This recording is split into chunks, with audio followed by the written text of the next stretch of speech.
मंच पर उपस्थित और हमारे सामने सभी को हम एक लाइन में संबोधित करेंगे।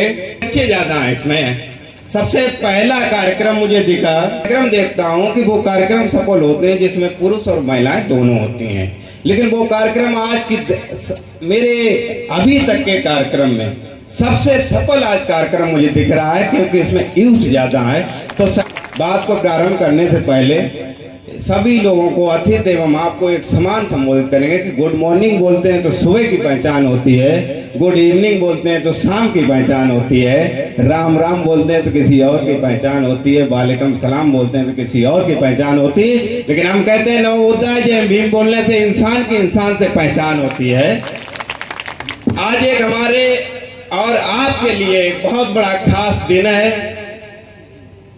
आज का दिन तथागत बुद्ध, जिनको हम भी जीते हैं और आप भी जीते हैं, एक ऐसा दिन है कि वो तथागत बुद्ध जी हमें कहानियों में बताया गया था कि 29 वर्ष की अवस्था में घर छोड़ दिया, लेकिन जब घर से ये चले तो इनको 4 तरह के लोग दिखे। पहले एक व्यक्ति बीमार, दूसरा एक व्यक्ति बुजुर्ग और तीसरा व्यक्ति मृत शैया पर लेटा मरघट की तरफ जा रहा, और चौथा व्यक्ति एक मुस्कुराता हुआ सन्यासी नजर आया। जब इन्होंने पूछा ये क्या है, तब वो सन्यासी व्यक्ति कहता है कि यही जीवन का चक्र है। उस सच्चाई को जानने के लिए और समझने के लिए घर से निकले तो एक तो ये तथागत बुद्ध हुए, और एक व्यक्ति की और तुलना कर दी जाती है। हम कहते हैं ऐसे जरूरी नहीं कि सभी घर छोड़ दें, घर छोड़ने वाले व्यक्ति तथागत बुद्ध ही हो जाएं। एक ऐसे भी अपने आप को कहते हैं कि विदेशों में जाते हैं, भी चर्चा आई कि विदेशों में जाते हैं तो परिचय देते हैं कि हम बुद्ध के देश से आए, और जब वापस अपने देश में लौटते हैं तो बुद्ध के खिलाफ ही युद्ध छड़े रहते हैं। वो भी अपने आप को बुद्ध कहते हैं। ज्यादा समय नहीं लगे, कम समय दिया गया है। बुद्ध जी ने जिस लड़ाई को, जिस बुनियाद को प्रारंभ किया था, सर्च किया था हमारे और आपके लिए,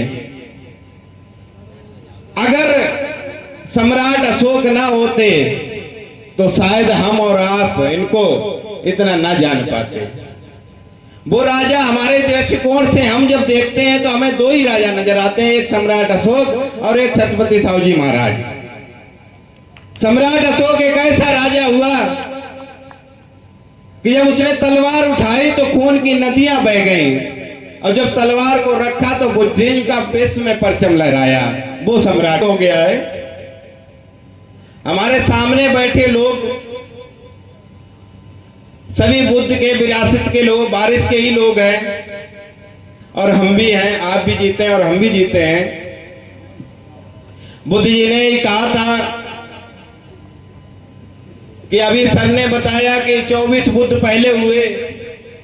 असल में बुद्ध कोई नाम नहीं है। बुद्ध जी ने भी कहा था कि जो ज्ञान की प्राप्ति कर लेगा वो बुद्ध हो जाएगा। इसलिए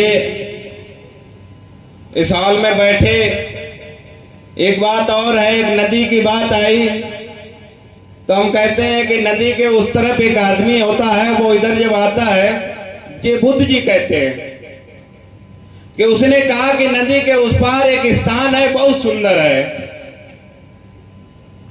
तो हमें बुद्ध जी ने सिखाया है कि हम सुंदर स्थान को मान ना लें उसके कहने के अनुसार, हमें स्वयं जाके देखना होगा, स्वयं जाना चाहिए, स्वयं उस स्थान को देखें कि सच में सुंदर है या नहीं है। तो इसलिए हम नहीं अपनी बात को आगे नहीं बढ़ाएंगे, लंबा नहीं ले जाएंगे। इस हाल में बैठे सभी लोग याद रखना कि थाली ना हो तो रोटी हाथ में रखकर खा लेना,